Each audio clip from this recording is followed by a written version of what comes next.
Découvrez l'histoire oubliée de Jacinta, une jeune fille de 16 ans dont le courage a marqué l'histoire, silencieusement. Feu. Dans les vastes haciendas de San Luis Potosí, au XVIIIe siècle, certaines histoires ne sont jamais racontées. Jacinta a été offerte comme cadeau au fils d'un puissant propriétaire, et ce que personne n'osait nommer est devenu son fardeau. Entre servitude, trahison et violence, elle a vécu l'impensable, mais son esprit a survécu. Cette vidéo plonge dans les secrets d'une époque où la dignité pouvait être volée, mais où la force intérieure pouvait allumer un feu que même le temps ne peut éteindre. Feu. Bulle, restez avec nous jusqu'au bout. Abonnez-vous et dites-nous depuis quel pays vous nous regardez pour que cette mémoire continue de briller. On raconte que, dans les haciendas de San Luis Potosí, on entend encore les plaintes que personne n'a voulu écouter cette nuit d'août 1782. On dit que le maître n'a jamais demandé pardon. On dit qu'elle n'a plus jamais prononcé un mot. Et on dit aussi que, lorsque la maison principale fut consumée par les flammes 3 ans plus tard, personne ne leva le moindre doigt pour l'éteindre. Car certains actes, même si l'histoire tente de les recouvrir de silence et de cendres, ne sont jamais pardonnés par la terre. Si tu entends cette histoire, abonne-toi à la chaîne et dis-nous depuis quel pays tu nous regardes. Ainsi, nous pourrons continuer à mettre en lumière ce que l'histoire a voulu taire. Voici la chronique de Jacinta, une jeune fille de 16 ans réduite en servitude, offerte comme cadeau de mariage au fils du propriétaire le plus puissant de la région. Une nuit qui avait commencé par des prières et s'est transformée en une succession d'abus silencieux, sans aucun témoin prêt à parler. Une vérité enfermée dans des confessionnaux, des journaux brûlés et dans le ventre d'une adolescente qui découvrit que, dans l'Amérique coloniale, le corps d'une femme noire n'avait aucune protection. Il était considéré comme une possession, une marchandise, un silence forcé. La hacienda de San Isidro dominait un vallon fertile où poussaient la canne à sucre et le maïs. Don Rodrigo de Ahumada y Soli, homme très respecté de San Luis Potosí, était dévot, généreux avec l'église et toujours assis au premier rang de la cathédrale. Mais les haciendas ne se construisaient pas avec des prières. Elles reposaient sur le travail exténuant de ceux qui n'avaient ni droit, ni voix, ni documents pour se défendre. À San Isidro, les terres s'étendaient à perte de vue, les étables abritaient plus de 200 bêtes, et plus de 100 travailleurs autochtones, métis et personnes réduites en servitude vivaient sous l'autorité absolue du propriétaire. La maison principale, bâtie de pierre, possédait 2 étages et un grand patio où poussait un oranger centenaire. Héritée du père de Don Rodrigo, elle était devenue l'une des propriétés les plus prospères de la région. Derrière cette prospérité apparente, la vie était dure et marquée par les injustices. Les travailleurs autochtones travaillaient du lever au coucher du soleil pour des salaires insuffisants. Ceux qui tentaient de partir étaient ramenés et punis publiquement. Quant aux personnes réduites en servitude, une douzaine environ, elles étaient traitées comme des biens que l'on pouvait échanger ou offrir selon les besoins du maître. Doña Inés, l'épouse de Don Rodrigo, une femme austère et pieuse, avait 4 enfants. Fernando, le fils aîné de 24 ans, dont la réputation impeccable cachait une personnalité froide et autoritaire, Rodrigo, 20 ans, Isabelle, 18 ans, et Antonio, 15 ans. Fernando, futur héritier, avait étudié à Mexico et se comportait avec l'assurance de ceux qui n'ont jamais connu le refus. Depuis l'adolescence, il abusait de son pouvoir sur les femmes vulnérables de la hacienda. Tout le monde le savait, mais personne ne considérait cela comme un crime. Jacinta était arrivée à San Isidro à l'âge de 8 ans, achetée avec sa mère Felipa au marché de Veracruz. Marquée au fer, elle avait grandi entre la cuisine et les corrales, apprenant à travailler en silence, à garder la tête basse et à comprendre que son corps ne lui appartenait pas. À 15 ans, elle connaissait déjà les dangers de la nuit et le poids du silence. Elle était belle, trop belle au goût de certains, avec de grands yeux sombres et une grâce naturelle qui attirait les regards. Les autres femmes tentaient de la protéger, sachant qu'un jour elle serait remarquée. Et ce jour arriva. Un après-midi, Doña Inés fit remarquer à son mari que Jacinta était trop visible et que même Fernando la regardait. Quelques semaines plus tard, Fernando annonça son futur mariage. Don Rodrigo sut alors parfaitement quel cadeau offrir à son fils. Un soir de juillet 1782, Jacinta fut convoquée à la bibliothèque. Don Rodrigo lui annonça, d'un ton froid, qu'elle accompagnerait son fils dans sa chambre la nuit même, qu'elle devrait obéir sans protester. Fernando l'observa comme on évalue un objet, lui ordonnant d'être docile. Jacinta sortit en tremblant. Sa mère, Felipa, la serra contre elle, consciente qu'aucune parole ne pouvait changer le destin imposé. Si Jacinta refusait, Elle risquait d'être séparée ou punie. Cette nuit-là, le contremaître Eusebio la conduisit à l'aile réservée aux fils de la famille. La porte de la chambre était entr'ouverte. Une faible lumière en sortait. Il lui ordonna d'entrer et de ne pas faire de bruit. La porte se referma doucement derrière elle. La suite de cette nuit n'eut pas de témoin. Seul le silence retint l'histoire de ce qui s'y déroula, un silence que la terre elle-même semble encore murmurer plus de 2 siècles plus tard. Dans la hacienda, les jeunes femmes n'avaient aucun pouvoir, et Jacinta en fit tragiquement l'expérience lorsque Fernando l'obligea à le suivre dans sa chambre. Là, il l'humilia et lui imposa des actes qu'elle ne pouvait ni éviter ni dénoncer, la laissant profondément marquée. Personne ne témoigna de ce qui s'était passé, mais son corps et son esprit en gardèrent les traces. Pendant des semaines, Jacinta dut tenter de reprendre le travail malgré la douleur, les cauchemars et la peur constante. Les autres femmes comprenaient son silence, car toutes connaissaient les abus que les maîtres exerçaient impunément dans la hacienda. Un mois plus tard, Jacinta commença à souffrir de nausées et sa mère comprit qu'elle attendait un enfant. Le choc fut immense. Cet enfant serait considéré comme une propriété, sans droit et sans avenir. Terrifiée, Jacinta tenta en secret de mettre fin à la grossesse, mais cela faillit lui coûter la vie. Quand le propriétaire de la hacienda découvrit son état, il lui annonça froidement qu'elle devrait mener la grossesse à terme pour ensuite lui retirer l'enfant. Jacinta, bouleversée, osa lui rappeler qu'elle avait été victime d'un acte forcé et répété, traité comme si elle n'était pas humaine. Cette révélation provoqua la colère immédiate du maître, qui refusa d'assumer la moindre responsabilité et considérait encore Jacinta comme un simple objet dans sa propriété. Jacinta recula instinctivement.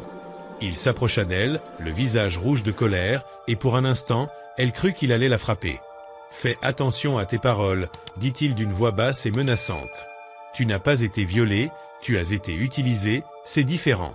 Tu appartiens à cette famille. Ton corps m'appartient et, par extension, à mon fils.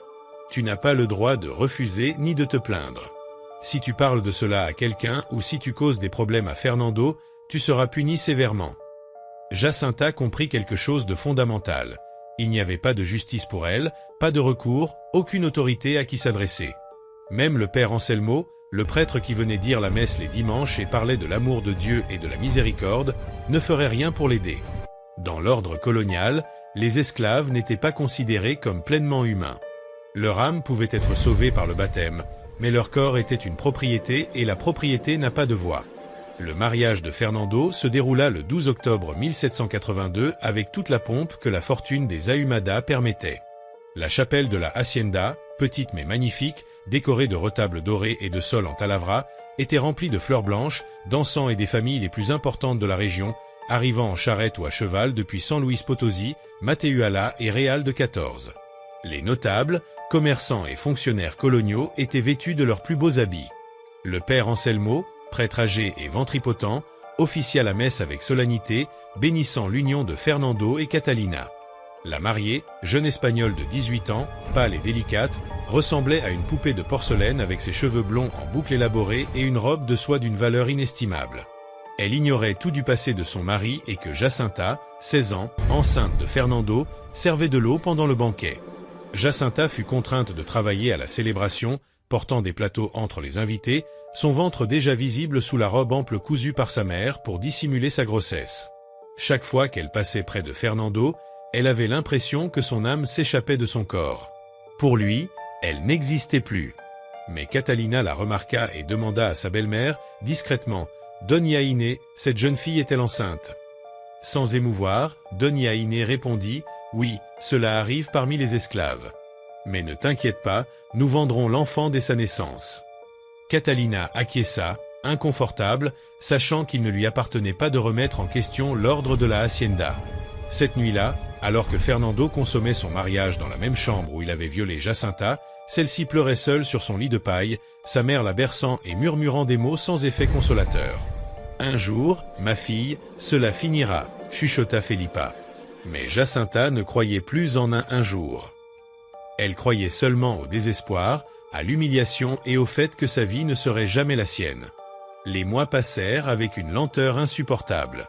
Son ventre grossissait, témoin vivant du crime que tous feignaient d'ignorer. En février 1783, Jacinta donna naissance à une fille dans des conditions brutales. sans partras professionnel, seulement assistée par sa mère et 2 esclaves expérimentés. La petite survécut grâce à l'intervention rapide de Tomasa et fut remise à Jacinta, qui ressentit un amour féroce et immédiat pour son enfant.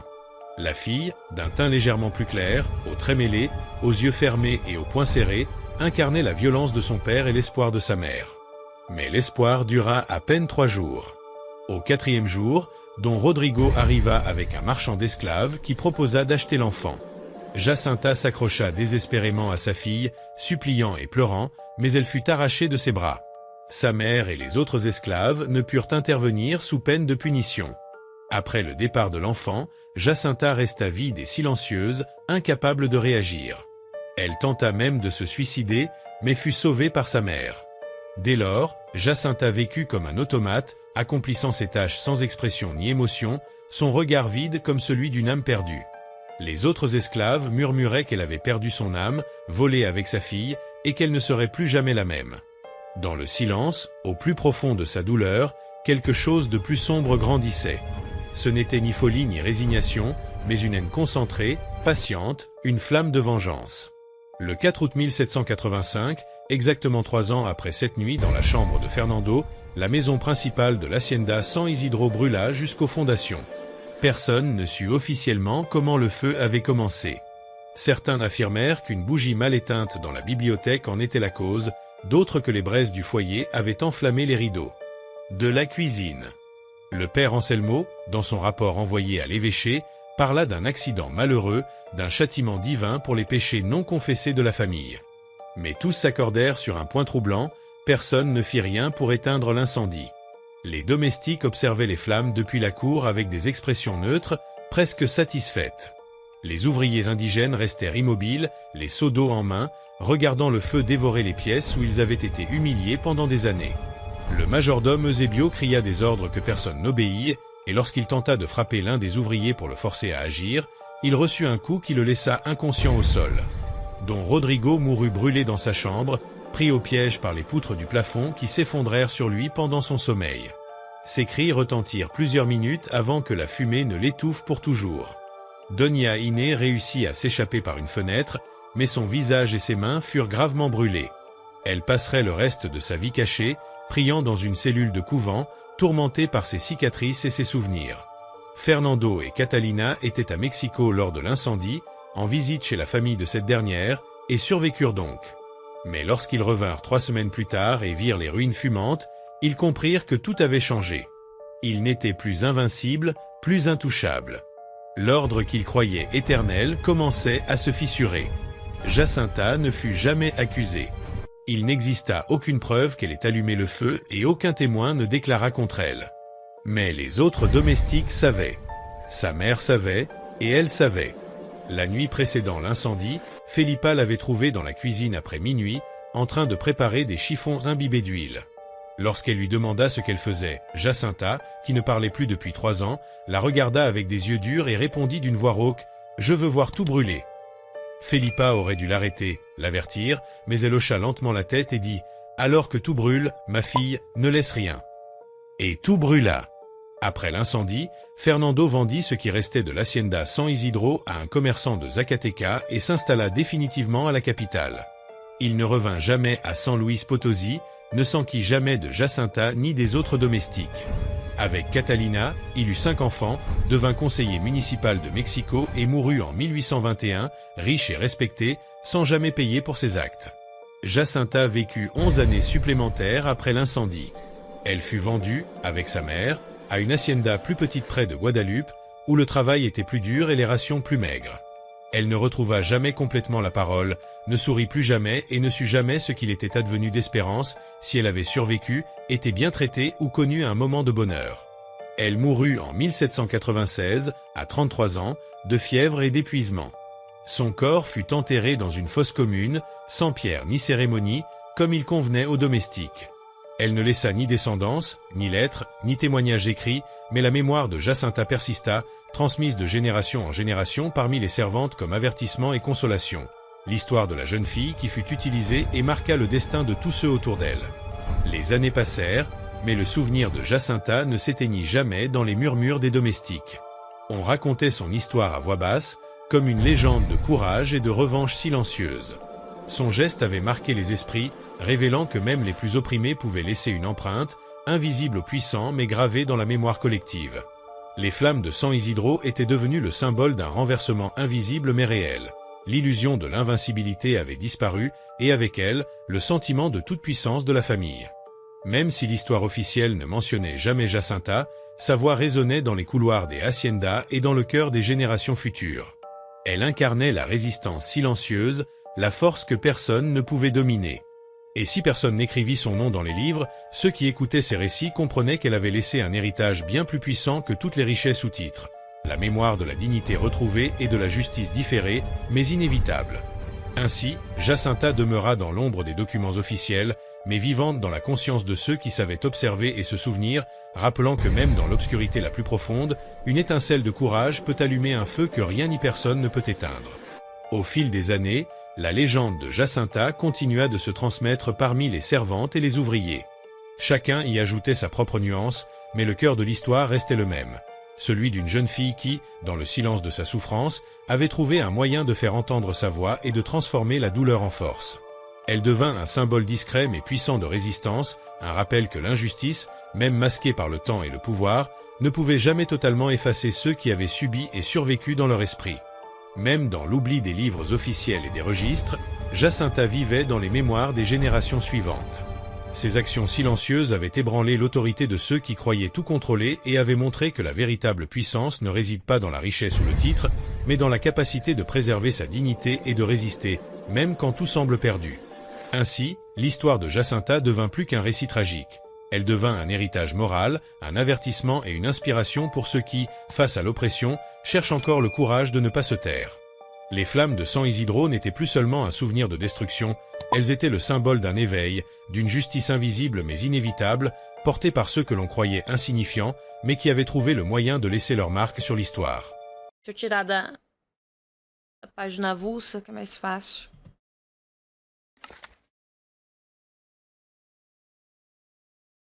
Mano, não existe marketing melhor do que um produto que funciona, tá ligado?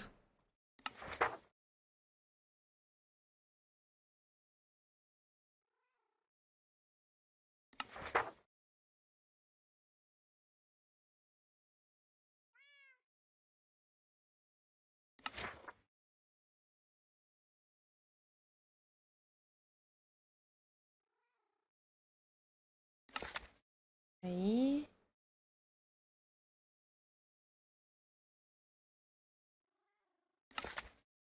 Mano, filha, eu vou pedir pro ChatGPT fazer um TCC dessa merda.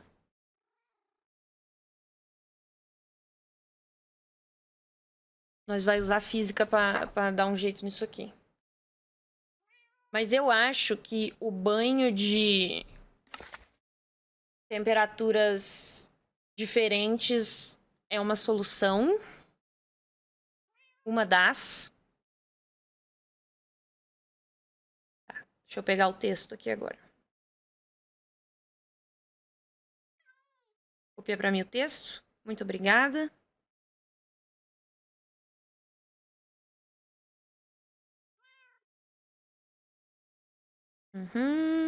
Próxima página. Atenção a todos! Ai, puta que me pariu, Manugal caralho! Vai tomar no Beijo cu. Araldo.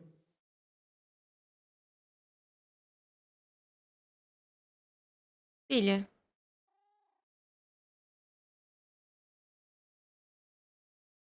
Filha, eu tô maluca? Ou eu ouvi a voz da putona do laço falando que a Nogal beijou Araldo?